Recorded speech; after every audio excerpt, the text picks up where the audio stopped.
Primeiro livro do profeta Samuel, capítulo de número 17, os versículos de 45 a 51.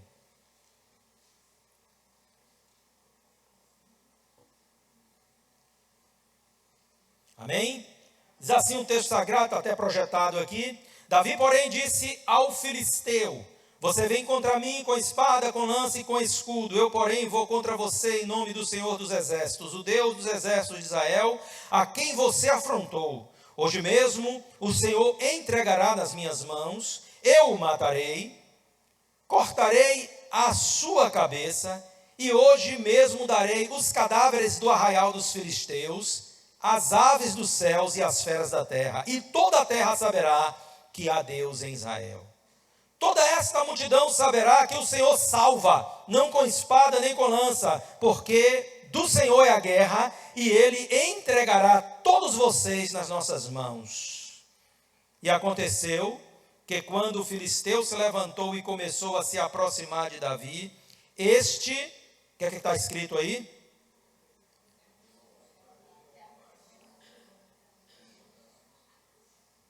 Pai, me dá interpretação de línguas, Pai, para me entender o que esse povo está falando. E ele correu, não é verdade? Olha só, o filisteu se levantou e começou a se aproximar de Davi. Este se apressou e, deixando as suas fileiras, correu de encontro ao filisteu. Davi meteu a mão numa foice, tirou dali uma pedra e com a sua funda atirou contra o filisteu, atingindo na testa. A pedra se encravou na testa e ele caiu com o rosto no chão. Assim Davi derrotou o filisteu com uma funda e com uma pedra. Ele o derrubou e o matou. Não havia nenhuma espada na mão de Davi, por isso Davi correu e, lançando-se sobre o filisteu, pegou a espada dele, tirou-a da bainha e o matou, cortando com ela a cabeça dele. Quando os filisteus viram que o seu herói estava morto, fugiram. Amém? Glória a Deus. Olha só, irmãos, semana passada, e nessas últimas semanas a gente tem falado sobre o poder de Deus, né? Esse poder sobrenatural que está disponibilizado ao nosso favor, e a gente precisa compreender, como eu disse aqui, que o poder foi disponibilizado para que nós mudássemos o que está no nosso entorno.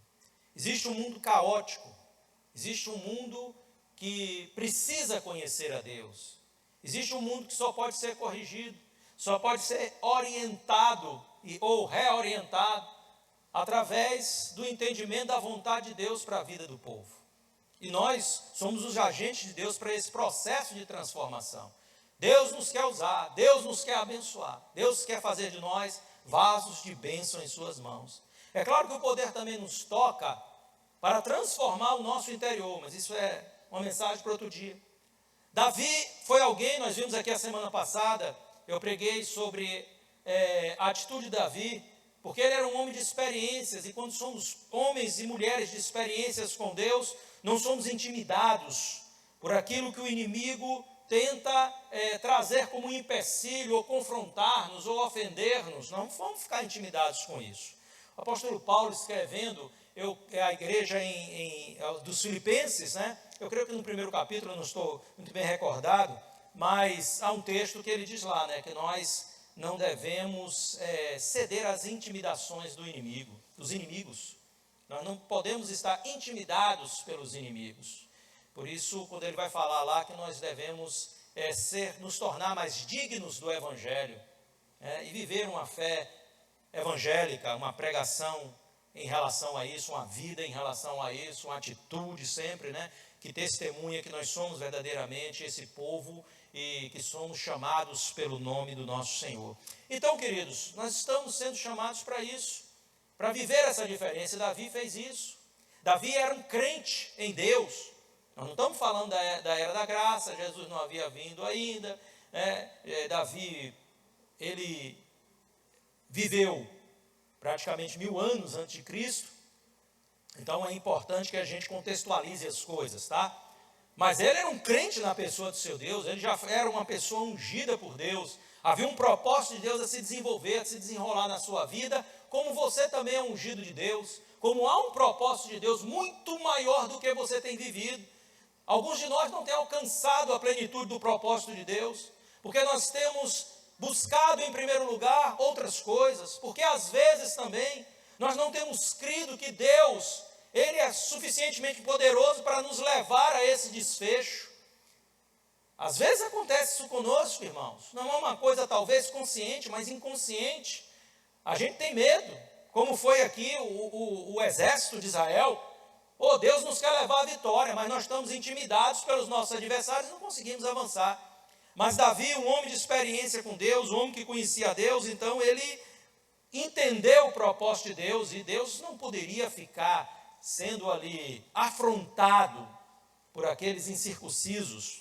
E Davi se posiciona em relação a isso. Então nós vimos semana passada como as experiências de Davi trouxeram a ele aquilo que era necessário para que ele tivesse uma atitude, uma postura diferente. E quando a gente conhece isso, quando a gente vive essas realidades, então a nossa vida começa a se tornar uma vida diferenciada. Quando você é um homem de experiências com Deus, quando você é uma mulher que tem vivência com o poder de Deus, que diz: Deus, eu reconheço o teu poder tem se manifestado na minha vida, eu sei que o inimigo não é capaz de deter o agir e a operação do poder de Deus através de nós. Eis aí vos dei poder para pisar contra serpentes e escorpiões, disse Jesus. E obviamente ele não estava falando desses animais peçonhentos, mas ele estava falando de poderes espirituais, satânicos, demoníacos. E ele disse: nada vos fará dano algum. Então a unção sobre você, a unção lhe capacita e a unção lhe protege. Quanto mais unção, mais poder, mais capacitação e mais proteção divina. Então a pessoa acha que se ela estiver ali, estiver confrontando o inferno, que ela está se expondo. De certa forma você está se expondo, mas de uma outra forma você se torna mais guardado, mais protegido por este poder.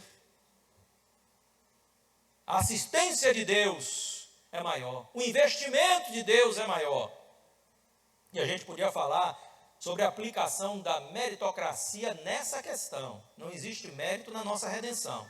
Vou deixar bem claro, para que ninguém depois possa ter uma interpretação errônea. Não existe mérito na nossa conversão.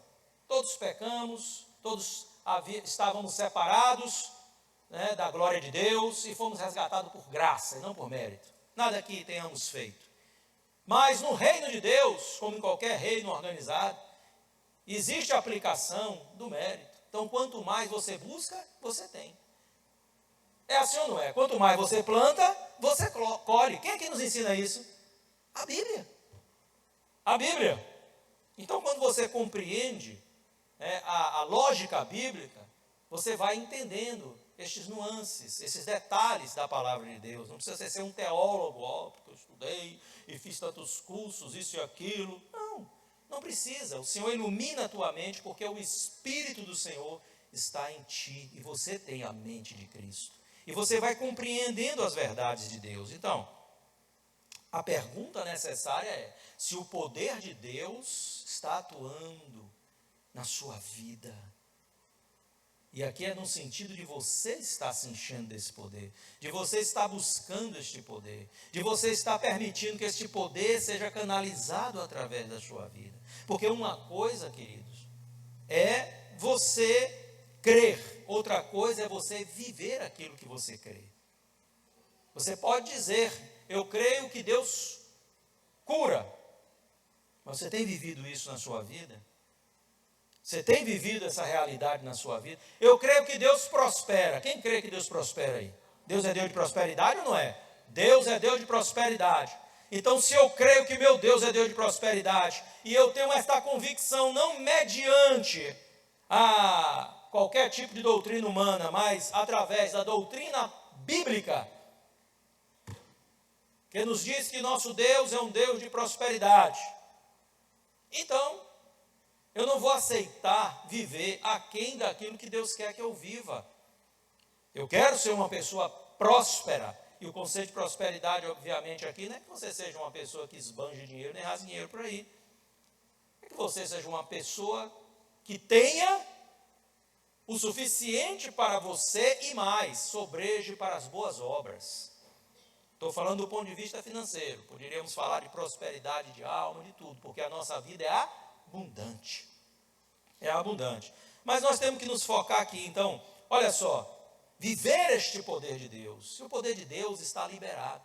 O apóstolo Paulo escrevendo aos Efésios, capítulo 3, versículo 20, um versículo muito conhecido, talvez pela referência você não lembre, né? A Bíblia diz, ele ali diz que Deus é poderoso para fazer o quê? Infinitamente mais do que tudo aquilo que pedimos ou pensamos, conforme o seu poder que em nós opera. Você entende? Para você avançar do estágio que você está, você precisa do poder em você operando, agindo em você, atuando em você e através da sua vida também. E assim nós somos projetados e Deus é glorificado. Então nós vamos hoje aprender um pouquinho mais com essa história de Davi e através das experiências registradas na Bíblia, né? A Bíblia traz experiências maravilhosas de pessoas que ali vivenciaram o poder de Deus e tiveram suas vidas, histórias completamente transformadas. Porque quando o poder de Deus vem, ele muda a nossa realidade. Ele nos põe ali, né, em uma dinâmica de vida diferenciada. Nós precisamos sair dessa zona de inércia espiritual, de falta de crescimento espiritual, para que esse se torne um ano de coisas sobrenaturais em sua vida. Diga ao teu irmão aí, sai da inércia, porque Deus quer levar você a experiências profundas com Ele. Pare para você analisar, se essa talvez não seja a realidade da sua vida. Eu estou muito parado, eu estou muito quedado. E veja se não é assim, pelo próprio ensinamento, pelo próprio conhecimento que a Bíblia traz a nós. Pare para você pensar em alguns exemplos, separei alguns aqui. Olha o exemplo de Bartimeu. Jesus estava ali, operando milagres e maravilhas. Agora eu lhe pergunto, Bartimeu não haveria sido alcançado pelo poder de Cristo, mesmo Cristo estando próximo dele. Cristo estava tão próximo que ele estava ouvindo ali a multidão passando, cercando Jesus. Ele estava sentado à margem do caminho. Sabe o que iria acontecer se Bartimeu fica nessa inércia? Se Bartimeu continua ali naquela posição, Jesus ia embora e ele iria continuar cego. Mas o que fez Bartimeu? Ele começou a clamar, porque o poder sobrenatural se revela aos que agem, irmãos. E as pessoas começaram a dizer a ele, cala a boca, cego, você está importunando o mestre, não grite, não clame. E o que foi que ele fez? Ele se deixou intimidar? Não, ele clamou mais alto, ele gritou mais alto, e ele clamava, Jesus, filho de Davi, tenha misericórdia de mim. Ele clamou tão alto, e ele clamou de uma forma tão enfática, que mesmo em meio a uma multidão, chamando por Jesus, puxando Jesus, tocando Jesus, empurra daqui, puxa dali, um diz, sai da frente, eu quero chegar perto, outro fala de outra forma. O que aconteceu? Jesus ouviu o clamor deste homem.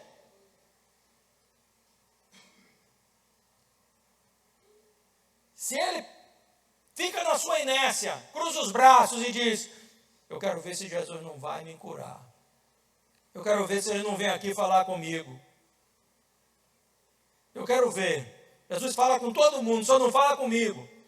Porque, olha só, crente mimizento, desde que começou a história, tem. Mas ele não fez isso. Ele se colocou em movimento. Ele fez algo em prol da manifestação do poder de Deus na sua vida.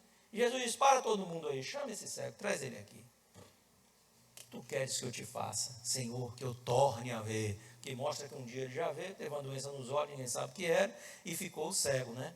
Então, o Senhor o abençoa e ele volta a ver e recebe o seu milagre. A mulher do fluxo de sangue. O poder sobrenatural de Deus se manifesta aos corajosos. Essa mulher teve muita coragem, porque pela lei, ela era considerada cerimonialmente imunda. Não é que ela estivesse em pecado, mas ela não podia participar de nenhuma atividade religiosa que acontecia. E ela também tornava imundo aqueles que tocavam nela. No templo da menstruação das mulheres era assim. Só que essa mulher teve um fluxo de sangue e não parava 12 anos, gastou tudo. Gastou tudo. Então ela ouve falar de Jesus e ela pensa no seu coração, se tão somente eu tocar na orla das suas vestes, eu ficarei sarada. Mas o problema, amigo, é tocar.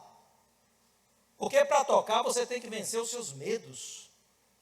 Havia ali não só uma barreira física, mas uma barreira religiosa e uma barreira moral, que precisaria ser transpostas.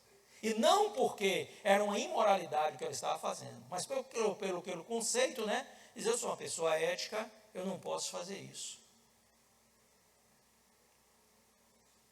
Não era fácil para ela, mas ela teve a coragem de romper com essas questões formais para viver o milagre do Senhor.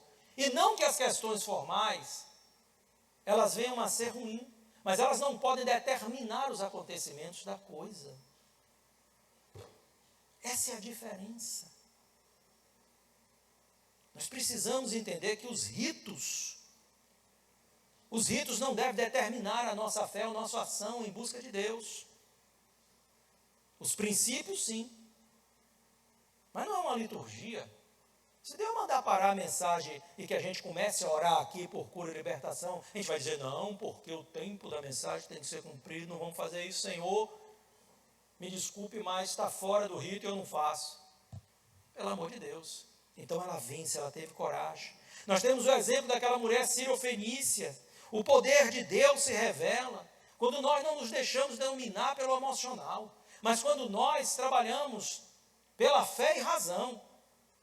Ela entendia que o Senhor podia abençoá-la, ela foi aos pés do Senhor, e o Senhor, para testá-la, estava ali comendo, disse, não é lícito tirar o pão dos filhos e dar aos cachorrinhos. Ele disse, a bênção e a vitória eu estou manifestando aqui ao povo de Israel, e eu não vou tirar dos filhos para dar a você, que é uma estrangeira. Mas é óbvio que Jesus falava aquilo para testar a sua fé. E o que ela falou para o Senhor? Mas também os cachorrinhos comem das migalhas que caem da mesa dos filhos. Mais uma vez, nós chamamos sua atenção para isso. Se ela está no modo emocional, como muitos andam, o que queria dizer? Que é isso? Me feriu profundamente. Eu sou algum cachorrinho. Ia levantar e ir embora. Ia perder a bênção. E assim, você não conhece ninguém assim, né? Rapaz, por que sou eu que conheço essas coisas, né, rapaz? Ia perder a bênção, ia perder a vitória, porque Deus estava provando ela. O Senhor a amava, queria abençoar a vida dela. E ela diz, não, peraí, eu não vou sair daqui sem minha vitória. A filha dela, precisando de uma libertação. Vai, a tua filha está liberta, grande é a tua fé, mulher. Vai lá, já encontrou a filha lá liberta daquela ação demoníaca. Então, queridos, olha como as coisas se dão. Olha como nós precisamos sair da inércia, nos colocarmos em movimento, estarmos agindo para que as coisas aconteçam. Os amigos daquele paralítico, o homem era paralítico, juntaram ali alguns amigos dele, 4 amigos dele, para levar ele à presença do Senhor. Só que quando chegaram lá, se depararam com aquela multidão, aquela barreira física, para passar ali com uma pessoa carregada num lençol, numa maca qualquer. Que dificuldade! Mas eles não retrocederam, eles avançaram, eles foram diligentes. Como é que a gente pode entrar? Então tinha aquelas entradas e aberturas, eles chegaram lá, aquelas escadas que é para aqueles telhados, né? Eles subiram, levaram, destelharam a casa e desceram o homem na frente de Cristo. Puf! É brincadeira? Quantos de nós querem pagar este preço? Ter essa diligência para que o poder se manifeste nas nossas vidas. Aí está a diferença, muitas vezes, entre o acontecimento sobrenatural e viver uma vida dentro de uma perspectiva meramente natural, embora sejamos espirituais. Porque se você é um cristão, você não é uma pessoa comum. Jesus Cristo disse: eu não sou deste mundo, como eles deste mundo não são. Se você quiser saber se existe ET, do meu ponto de vista, existe. Tem um sentado ao seu lado. Não é desse mundo. Disse Jesus, e eu creio nisso, né? E Davi, o poder, e aí voltamos à nossa história, o poder sobrenatural se manifesta aos que avançam, aos que se movimentam. Nós lemos, e agora eu vou destacar um versículo aqui, que é o versículo 48 do texto do capítulo 17, do livro de Samuel, que nós lemos, diz assim: e aconteceu que quando o filisteu levantou e começou a se aproximar, olha só, viu um filisteu, aquele homem de uma estatura absurda, e ele estava ali caminhando em direção a Davi, mas o que é que Davi faz? Davi se apressa, e Davi corre. Davi corre, Davi se apressa, Davi não fica parado, deixa ele vir, eu estou olhando aqui, quando ele chegar, não, se o gigante andava, Davi corria, se o gigante se aproximava lentamente, Davi não queria esperar, ele partiu para a batalha, ele partiu para a luta. Às vezes o problema que eu vejo em muitas pessoas é isso, irmãos, essa falta de diligência, essa falta de capacidade de avanço, essa falta de movimento. Às vezes a gente fala, quem está enfermo, vamos orar por cura. Quem está enfermo, quem está precisando de uma bênção, está precisando de uma vitória, levanta a cadeira. Aí está o crente, sentado, sossegado, doente ou oprimido. E o que é que ele devia fazer? Aí ele vai. Não dá para orar sentado. Ai, meu Deus. Oi. Daqui que ele se conecte com a unção que está sendo revelada, já foi. Jesus Cristo disse ao povo de Israel: tudo isso vos advirá porque vocês não compreenderam o tempo da visitação de vocês. Deus às vezes move de forma rápida. As águas daquele tanque de Betesda é um exemplo muito claro disso. As águas se moviam rapidamente. E quem tinha o ímpeto de correr, chegava à frente. Quem tinha o ímpeto de avançar com todas as suas forças, chegavam à frente. E era abençoado. Outros vinham, mas já não recebiam a bênção. Eu mesmo naquele dia. Hoje eu vejo tanta discussão sobre isso na internet. Esses camaradas falam certas coisas que eu fico dizendo, esse povo não crê na Bíblia, não. Não, era um anjo, isso aí era um fenômeno. Fenômeno de quê, rapaz? Você acha que o cara ia ficar 38 anos ali do lado daquele tanque se ele não tivesse visto milagres acontecendo ali? É você pensar que o rapaz, além de ser uma pessoa que era aleijada, né, era burro também, ou cego, né? De forma alguma, um milagre acontecia ali. As águas se moviam, se atribuía a isso a ação de um anjo que Deus enviava, e o primeiro que chegava ali era curado. A diligência trazia a vitória. É brincadeira um negócio desse?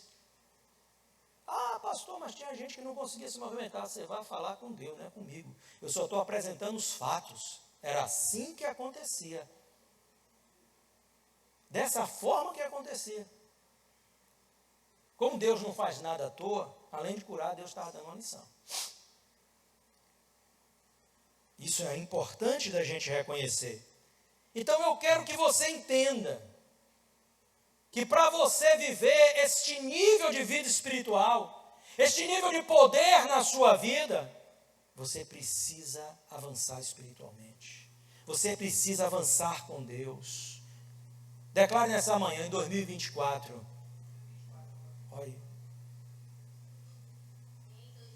A ficha está caindo. Em 2024, diga. Ninguém me segura. Declare isso em nome de Jesus. Glórias a Deus. Você precisa ter uma declaração firme de fé, irmão. Naquilo que o Senhor tem proposto na sua vida. É neste negócio, é nesse estudo, é naquilo que você vai fazer, é na empresa que você vai abrir, é naquilo que Deus propõe no seu coração, mas especialmente nas coisas espirituais. O diabo não vai oprimir mais a sua casa. Isso precisa acabar, não é possível. Isso precisa acabar. Você precisa se mover no Espírito Santo. Você precisa atuar com fé. E não aceitar a afronta do inimigo. Ninguém vai te segurar se o poder de Deus estiver se manifestando em sua vida. E o que é o poder de Deus? É pouca coisa? Olha só, quando Paulo escreve aos Romanos capítulo 4, versículo 17, ele vai dizer que Deus ressuscita os mortos e chama à existência aquilo que não existe. Você conhece alguém que ressuscita morto? Você conhece alguém que chama à existência o que não existe? Por acaso você encontrou alguém por aí assim?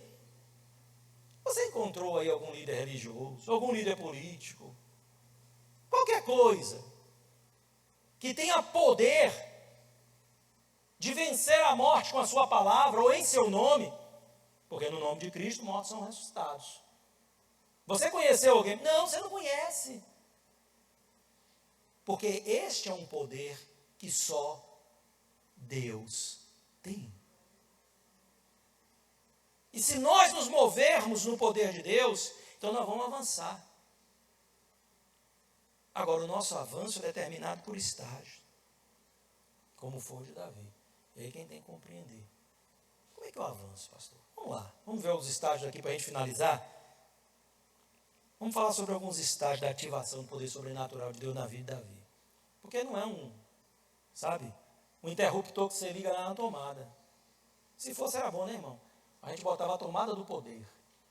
Então, quando você precisar do poder de Deus, chega lá, ligar a tomada do poder, receber. Porque por aí tem muita gente que pensa que o poder de Deus é isso, né? É uma tomada. Porque se mexe tanto para estar tomando choque. Né? E nada contra, desde que não traga nenhum tipo, né, obviamente, de perturbação na congregação, mas isso não é indicativo de poder. Me desculpe, irmão. Eu não tenho mais 6 meses de crente, né? Isso faz parte da emoção. Não estou aqui para condenar o que as pessoas estão fazendo. Agora, dizer que isso é indicativo de poder porque um pulou, outro sapateou, outro rodopiou, outro virou, outro se entortou, outro fez isso, outro fez aquilo. Ninguém me engana. Isso não vai levar ninguém para lugar nenhum. Mas vamos lá. Então, um pouco é pecado. Sei que você traga desordem, né? Então, não estou aqui condenando a vida de ninguém por conta disso. A primeira coisa que a gente vê no avanço de Davi foi por passos. Foi subindo degraus. Qual foi a primeira coisa que a gente vê? E isso deve estar na sua vida. Indignação. Ele se revolta com aquela situação e as afrontas do inimigo. Você não pode aceitar estas coisas. Você não pode aceitar viver uma vida que Deus não planejou para você. Você não pode aceitar viver uma vida oprimida, derrotada. Você não pode aceitar isso. Você tem que se indignar. Mas não vai se indignar contra Deus, não, porque tem gente que se indigna contra Deus. Eu vou botar Deus no canto da prova. Tu, em vez de brigar com o diabo, está brigando com quem pode te dar a vitória, que é o Senhor? Não. Mas é contra a situação. É contra a circunstância. Tem muita gente que olha e vê toda a miséria que o nosso país está vivendo, tanta violência, tanto pecado, tanta iniquidade. É assim ou não é? E a pessoa acha que é normal. Gente, presta atenção numa coisa, não é porque a Bíblia diz que a iniquidade vai se multiplicar e vai, porque a Bíblia diz que vai, que a gente tem que achar que isso é normal. Nós somos uma linha, uma barreira de contingência contra o pecado. Vamos aceitar isso não. no que estiver em nós, nós vamos impedir o avanço da iniquidade neste país e neste mundo. Como cristãos, como embaixadores de Cristo, não vamos aceitar que o pecado tome conta de tudo. Não, vamos salgar, vamos iluminar, vamos fazer a diferença. Mas então ele se indigna. Versículo 26, do capítulo 17. Então Davi perguntou aos homens que estavam perto dele: que será dado ao homem que matar este filisteu e livrar Israel da tal afronta? Quem é este filisteu incircunciso para afrontar os exércitos do Deus vivo? Isso é demais. Davi não aceitou isso não, camarada. Podia descer na garganta de quem fosse, mas Davi era ungido de Deus. Ele disse: eu não aceito isso, é demais isso. Quando ele vai batalhar com o gigante, com o Golias, né? A gente viu isso aqui. Ele vai dizer: você afrontou o Senhor dos Exércitos. Hoje mesmo você vai morrer, né, por essa afronta. Então, olha só. Primeira coisa, indignação. Você não pode, de maneira nenhuma, achar que isso é normal. Não pode. Existe o entendimento de que nós passarmos por lutas é uma coisa que vai acontecer. Mas viver em uma vida em derrota, onde é que está escrito isso aqui? Os meus filhos viverão na derrota, passarão duramente oprimidos pela terra. Isso não está escrito aqui não, irmão. Nós não podemos viver segundo a vontade do inimigo para as nossas vidas. Nós precisamos viver a vontade de Deus para a nossa vida. E Deus nos deu armas para sermos mais que vencedores em Jesus Cristo, nosso Senhor. Você entende isso? Amém? Meu Deus, deixa eu ver se o povo aqui do meio entendeu que lá ninguém entendeu. Amém? Glória a Deus. Uma segunda coisa, inconformação. Não tome a forma das pessoas que estão agindo de forma completamente passiva e acovardada, como foi o exército de Israel, diante da circunstância. Paulo ensina muito bem isso em Romanos, quando ele diz: não vos conformeis com esse mundo, 12:2, mas transformai-vos pela renovação, para que vocês compreendam qual seja a boa, perfeita e agradável vontade de Deus. Então, essa inconformação com aqueles que estão conformados com o que é errado, é assim mesmo. O diabo está lascando a lenha, é assim mesmo. É Deus mesmo que deixa. É como a pessoa está doente. Se vão morar, irmão, não sei, Deus, não sei se Deus cura assim, eu sei que Deus cura quando quer. Se você acha que não é da vontade de Deus te curar, não vá para o médico. Porque senão você vai ser contra a vontade de Deus. Fica lá, em casa, esperando a morte chegar. Aí ninguém fica, né? Todo mundo corre para o médico. Se você crê que não é vontade de Deus, claro que a cura é uma bênção para nós. Então, se alguém vem com essa conversa, eles não... Espera lá. Isso aqui não é bíblico não, meu irmão. Eu não vou agir assim, não vou pensar assim, não vou falar assim. Davi, ele disse: eu ficar igual a esse povo aí, esse exército, vendo essa afronta, não se indigna, não faz nada. Por vez, eu não. Eu vou ser diferente, não ser melhor. Não ser melhor, mas agir diferente. Nós não somos melhores uns que os outros, mas podemos agir diferente. Agir pela fé, não é verdade? Pela convicção. Terceiro ponto é que ele toma uma decisão de fazer algo. Não adianta você se indignar, não adianta você dizer: eu não penso assim, isso para mim está errado, não quero estar com essa postura de passividade. Mas existe uma coisa que é importante você saber. Se você ficar neste âmbito do achismo, da teoria, do que você pensa, nada vai acontecer. acontecer. Se nada você fizer, nada vai acontecer. Então Davi toma uma decisão. E o texto fala no versículo 32, Davi disse a Saul, que ninguém desanime por causa dele, este seu servo irá e lutará contra este filisteu. Tomei uma decisão, eu não vou deixar que isso aconteça mais. Eu vou me levantar. Será que Davi não via a estatura do gigante? Via a estatura do gigante, claro que ele via a estatura do gigante, mas ele conhecia a grandeza do seu Deus. Então, ele diz, eu tomo uma decisão hoje. Você está lá com aquele problema, tome uma decisão hoje de mudar essa circunstância. A nossa declaração de fé, a nossa atitude de fé. Aí que você precisa compreender, irmão. A coisa não fica leve, ou melhor, a coisa não fica pesada, quando você busca o poder sobrenatural de Deus, fica leve. Quando o poder vem, tira o peso de você, que o poder de Deus nos leva a avançar. Quando o poder de Deus vem, as coisas se resolvem. A Bíblia fala como exemplo de Sansão, que determinava a vitória e a prevalecência dele contra centenas de homens, como uma vez ele matou 1000 de uma vez. Eram seus músculos, a sua genética. Imagine se ele fosse brigar com aqueles homens, mas a Bíblia diz, e o Espírito de Deus tomou Sansão. Quando o poder vem, as coisas acontecem. Se você quer avançar, você precisa de poder espiritual na sua vida.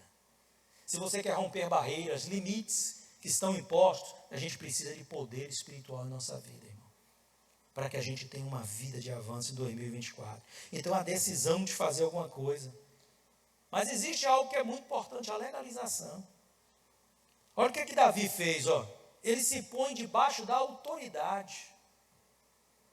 Ele precisava do aval do rei.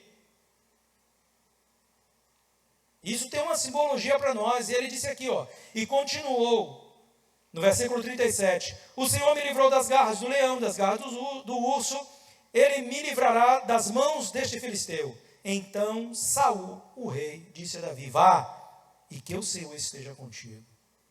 Aí agora ele já tinha a bênção ali da liderança. Tem princípios que a gente não pode fugir. Primeiro, nós não podemos fugir do princípio de que precisamos estar respaldados pela palavra. É a primeira coisa.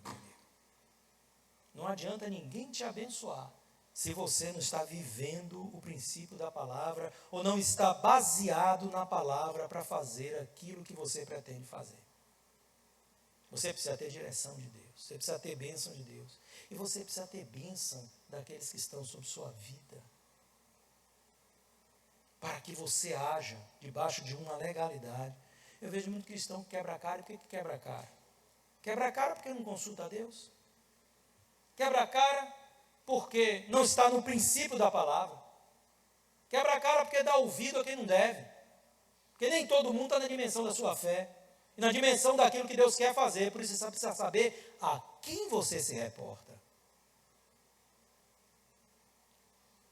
Isso são coisas que vão abrir portas na sua vida. Mas você precisa estar na legalidade. Não faça nada fora da palavra de Deus, não. Isso aqui é o respaldo da sua vida. Esteja onde você estiver. Tem gente que não entende essas coisas e aí diz, eu quero fazer isso, eu sei que Deus vai me abençoar, eu sei que isso, que aquilo, Deus não abençoa. Porque Deus tem compromisso com a sua palavra, Ele diz, eu a farei cumprir, mas a sua palavra e não a minha vontade. Essa é a principal coisa. Aí o que Davi faz? Qual é o próximo passo de Davi? Ele vai para o confronto. E no confronto, use as armas que Deus te deu. As armas que estão na tua mão, escuta isso, já são suficientes para você vencer as batalhas que virão. Deus nunca vai permitir que você passe por uma batalha que você não possa vencê-la no poder dele. Então já existem armas nas tuas mãos para que você vença essa batalha. Aí muitas vezes, por não discernir isso, o crente, ele quer lançar mão de recursos que não foram disponibilizados por Deus. Então veio um Saul da vida e propôs a Davi o quê? Eu vou te dar uma armadura aqui, que é a melhor que tem em Israel, que é a minha. Eu sou o rei. Então coloca aqui. Coloca essa armadura sobre você. E Davi vai e coloca aquela armadura. Quando ele coloca aquela armadura, ele sente que aquilo não encaixa nele. Que aquilo não dá certo para ele. Aí ele tira a armadura. E você pensa o quê? Ih, rapaz, e agora? Davi está desprotegido. Davi não tem arma. Davi não tem proteção. Como é que Davi vai vencer a batalha? Davi tinha tudo que ele precisava.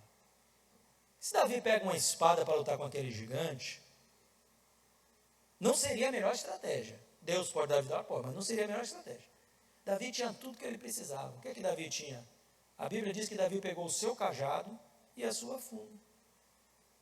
Quando ele chega com o cajado, ele trabalha no psicológico do gigante. Daquele homem forte, poderoso. O cara diz assim, rapaz, esse cara está me insultando. É que eu sou um cachorro para você vir contra mim com um pau na mão, rapaz. Aquilo indignou ele. E você pode ter certeza que aquilo mexeu no psicológico dele. Deus sabe o que faz. Ele estava ali recebendo aquilo como que fosse uma pirraça de Davi. E aí ele diz, eu vou pisar sobre sai, estabanado. Desprezou completamente qualquer estratégia, qualquer coisa que tenha aprendido.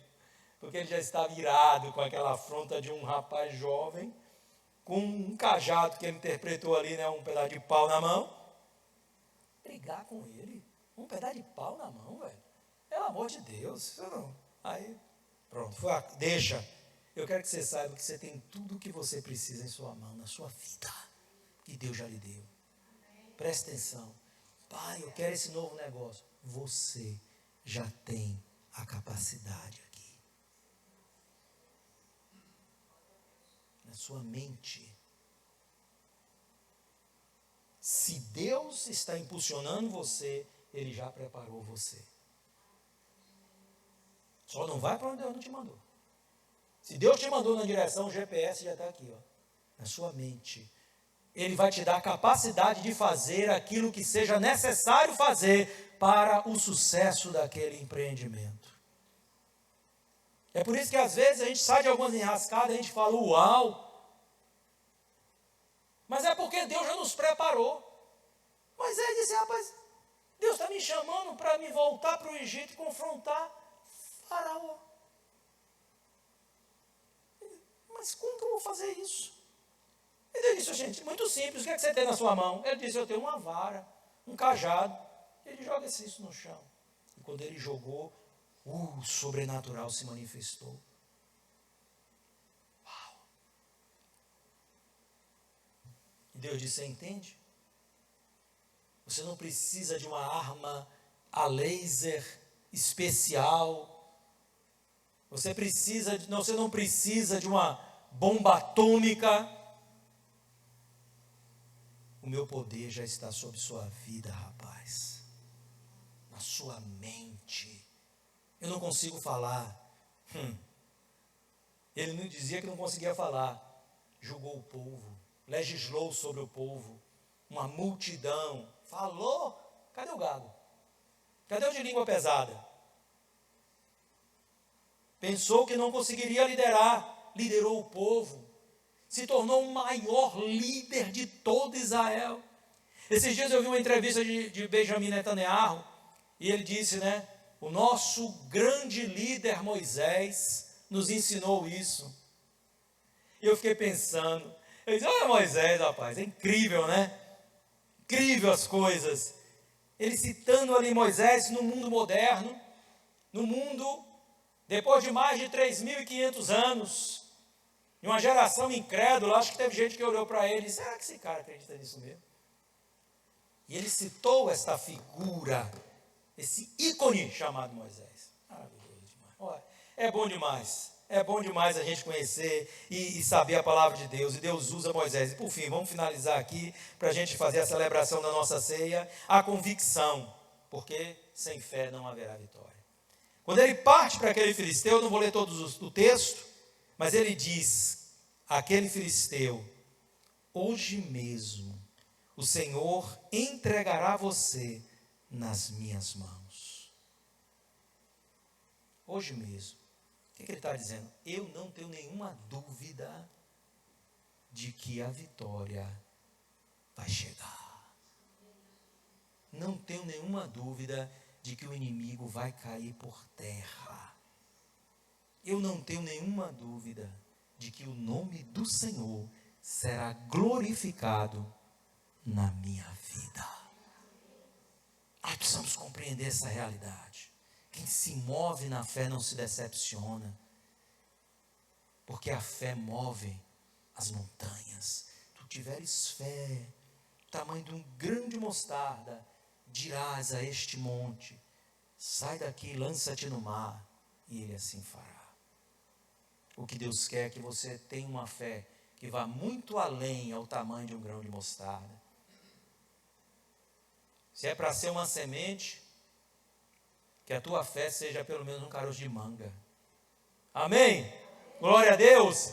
E que você vive experiências poderosas com Cristo. Diga mais uma vez: em 2024, ninguém vai me segurar. Dê uma salva de palmas ao Senhor nessa manhã.